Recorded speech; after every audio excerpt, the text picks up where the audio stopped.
북한 노동당 창건 열병식에서 보인 북한 최고 지도자의 눈물과 웃음이 화제입니다. 오늘 생생 토크에서 그 의미를 살펴봅니다.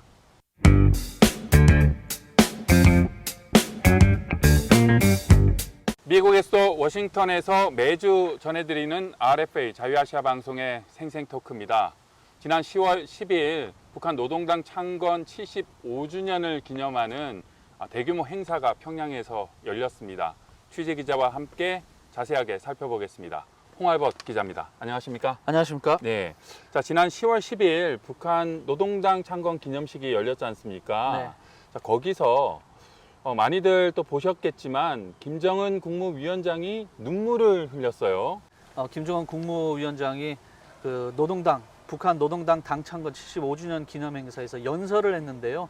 아마 많이들 보셨을 겁니다. 근데 연설 도중에 그 발언을 한 게 있는데 뭐라고 했냐면 진정 우리 인민들에게 터놓고 싶은 마음속 고백이 있다. 이것이 바로 고맙습니다. 이 말 한마디다.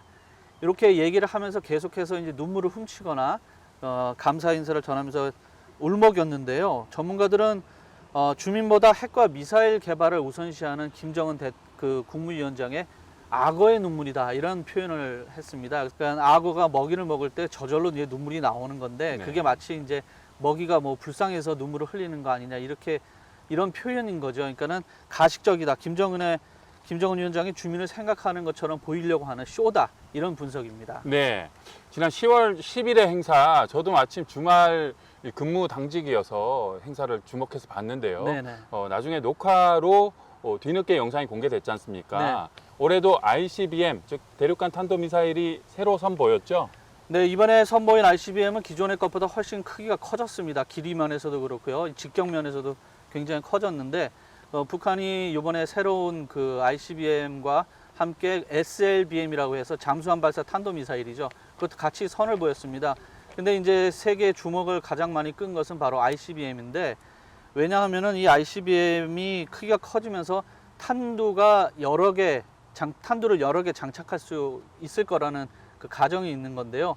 물론 이번 열병식에서 선보인 ICBM은 모형일 거라는 전문가들의 분석이 아주 많습니다. 왜냐하면 어느 나라든지 열병식에는 진짜 미사일을 가지고 나오지 않는다고 하네요. 그래서 이번에 선보인 거는 이제 가짜가 맞는데 어딘가에 이거와 똑같은 실제 미사일이 있다면 이거는 큰 위협이 될 거다. 왜냐하면은 이제 그 전문가들이 분석하기로는 지금 그 정도 크기면은 미국뿐만이 아니라 유럽에도 충분히 도달할 수 있는 네. 그 미사일이 될 거기 때문에 전 세계 그 안보를 위협하는 위협이 될 거다 이런 말을 하고 있습니다. 그래서 한국 국방부는 지금 한미 정보 당국이 정확한 그 분석을 하는 중이라고 밝혔는데요. 아마 조만간에 또 다른 해석이 나올 거로 기대가 되고 있습니다. 네. 특히 올해는 코로나19라는 또 예전과는 전혀 다른 상황에서 행사가 열렸잖아요. 네, 북한 그렇습니다. 주민들 반응은 어떻습니까? 한마디로 주민들의 불만이 큽니다. 음. 가뜩이나 좀 힘들고 피곤하고 그 피곤이 누적돼 있는데 한밤중에 그 소식통에 따르면은 자정에 시작해서 새벽 3시에 끝났다고 하더라고요. 그러니까는 잠도 못 자서 피곤한데 그런데 이제 동원이 되니까 사실 그 행사가 있기 전에 주민들은 이제 행사가 있을 거라는 걸 알고 준비를 해왔다고 해요. 근데 하지만 이렇게 밤늦게 할 줄은 몰랐다고 합니다. 그래서 이제 더 불만들이 많은데 차라리 그 열병식을 하지 말고 그 동원되는 뭐 자금이나 이런 거로 식량을 나눠주는 게 더 좋지 않았겠느냐 이런 불만들도 터져 나오고 있고요.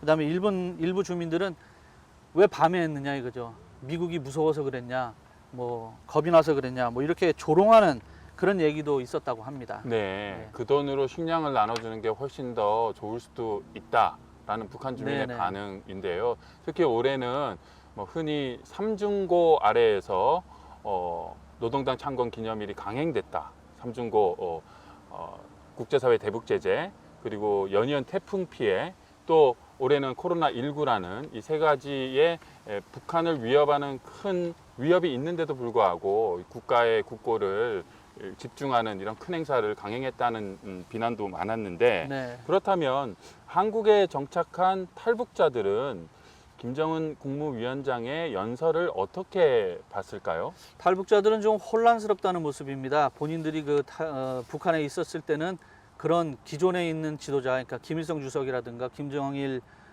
국방위원장 같은 경우는 명령을 할 줄만 알았지 그렇게 주민들을 위한 그 위로의 말을 한다든가 그런 걸 들어본 적이 없는데 이번에 김정은 북한 국무위원장이 그런 모습을 보니까 아 이게 진짜 뭔가 좀 달라진 거 아니냐 주민들을 위한 그런 발언이 아닌가 뭐 이렇게도 했지만은 그래도 그냥 그런 면에서 좀 충격을 받았다는 탈북민들이 있었어요. 근데 아무래도 이제 그 김정은의 여태까지 해왔던 행보라든가 이런 걸 봤을 때는 아 이게 내부 결속을 다지기 위한 쇼가 아니겠느냐 이런 그 반응들을 보였습니다. 네, 행사 이후에도 국제 인권 단체인 뭐 휴먼 라이트 와치 같은 곳에서도 성명을 내서 김정은 위원장이 눈물로 쇼를 했지만 사실 북한 인권을 탄압하는 그 전체의 가장 위에 있는 책임자 아니냐라는 그런 비난도 했던 것으로 기억이 되는데요. 네.